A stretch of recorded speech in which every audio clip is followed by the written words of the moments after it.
Understanding market structure and the overall trend of the market is incredibly important. You want to make sure that you're on the right side of the market when you're trading.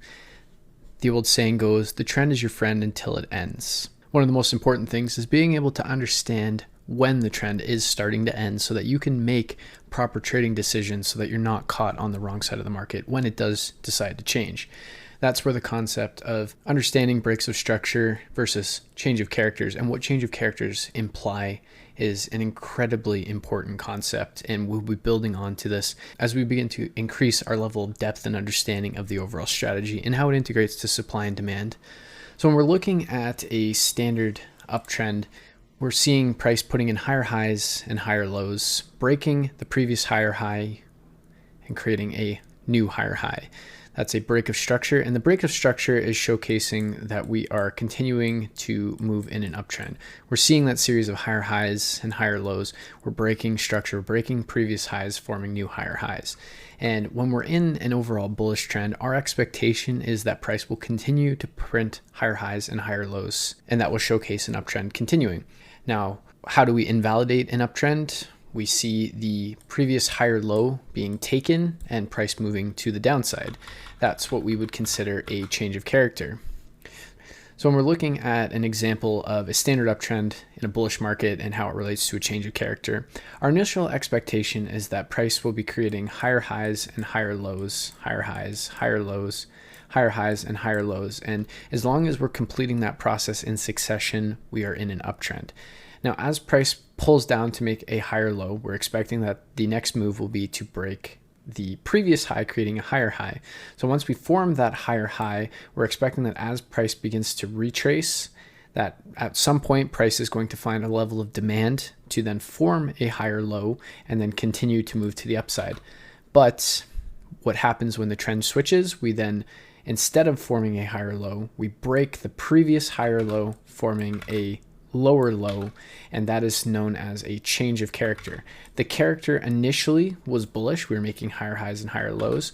We've now broken the previous higher low, invalidating a bull trend, and we've now formed a lower low. And one thing to note, because we formed this lower low does not mean that we have immediately started a downtrend. The way we then confirm that a downtrend is taking place is once we formed a lower high and broken this previous lower low, forming a new lower low, that's when we can definitively say, okay, the trend has begun to shift bearish. And again, what we would understand when we see a bearish trending market is that price would be creating lower lows and lower highs with the expectation of that continuing. The way a bearish trend would be invalidated is if the previous lower high is broken and a higher high is formed. That would be our change of character from bearish to bullish. So if we're looking at in a similar example, we have price putting in lower lows, lower highs, lower lows, lower highs, lower low. We're expecting price to form a lower high at some sort of supply area and then continue down to make a lower low. But instead, price breaks the previous lower high and forms a higher high. This is a change of character from bearish to bullish. Again, though, we haven't actually confirmed that price is in fact moving bullish. The only way we can truly confirm that the trend has switched to bullish is we need to see price print a higher low and move to the upside, breaking the previous higher high to form a second higher high. Once we see that, we then enter the same framework of higher highs and higher lows. And we're going to see this happening time and time again on charts where we'll go bullish to bearish to bullish to bearish. Ultimately, when we go back to understanding multi-time frame structure, this is exactly what's happening on a lower time frame when we relate it to a higher time frame. So for example, if a 4-hour is putting in a series of lower lows and lower highs, so what we would see on a 15-minute in this point of area, when we form the lower low and we're starting to create the lower high, generally speaking, the 15-minute is going to have to switch from bearish to bullish. That change would be called a change of character. And then once we create another higher high, we have now confirmed a bull trend on the 15-minute. And then again, if we look at this spot where we form the lower high and then start to form our lower low, we would see the 15-minute or a lower time frame creating higher highs and higher lows.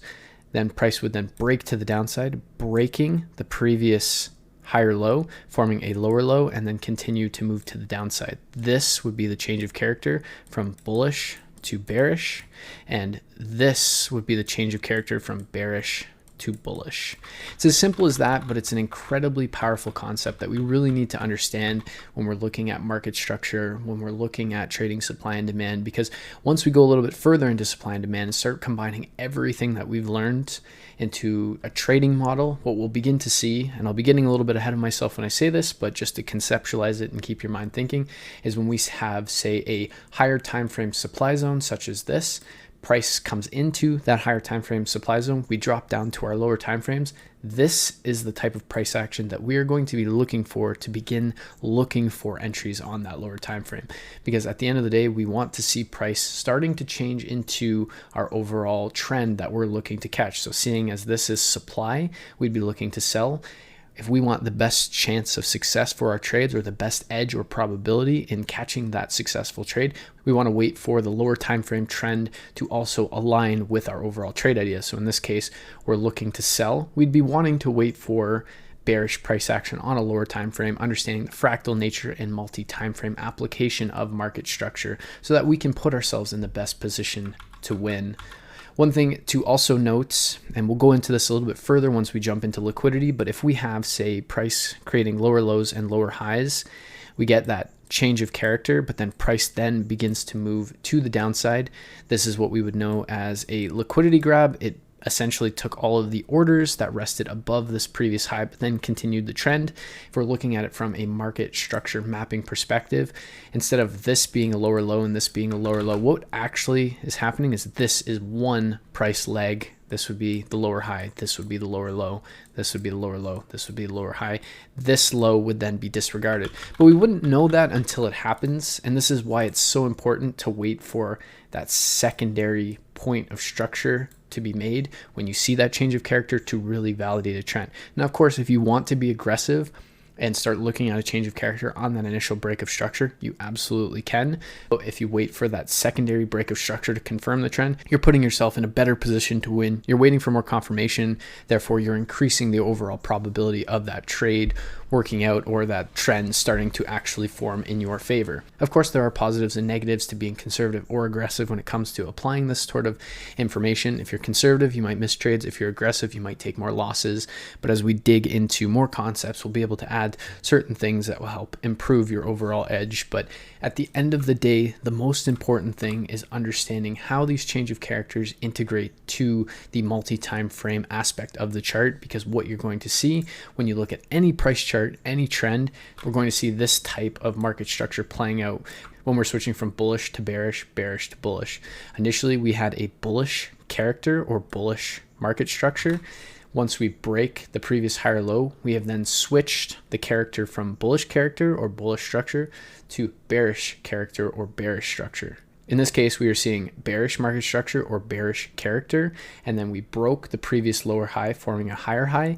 We've now switched from bearish character or bearish structure to bullish structure or bullish character, which is why it's called the change of character. And one thing to finally just mention is break of structure versus change of character. At the end of the day, they are one and the same. The only difference and the underlying difference that makes a change of character different from a break of structure is the change of character changes the trend.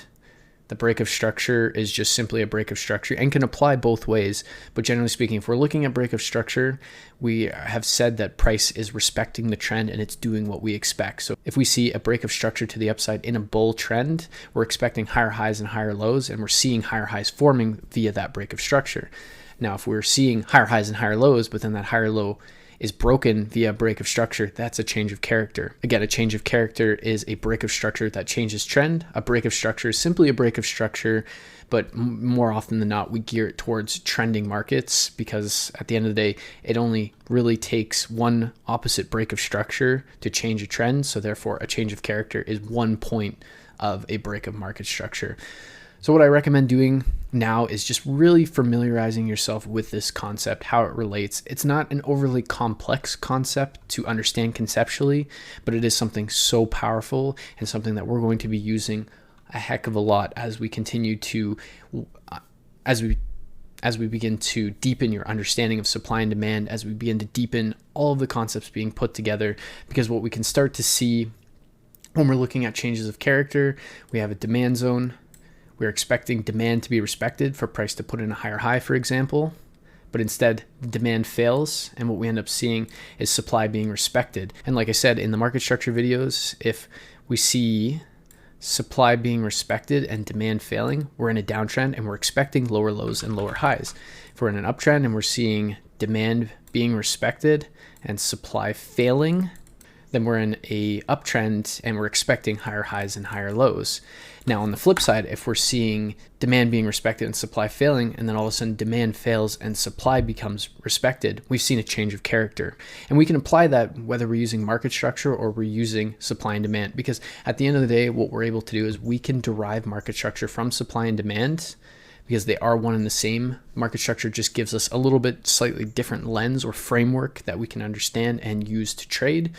But it's as simple as that in terms of changes of characters and how they apply to the overall market. So definitely make sure that you understand this concept and are able to apply it on the charts.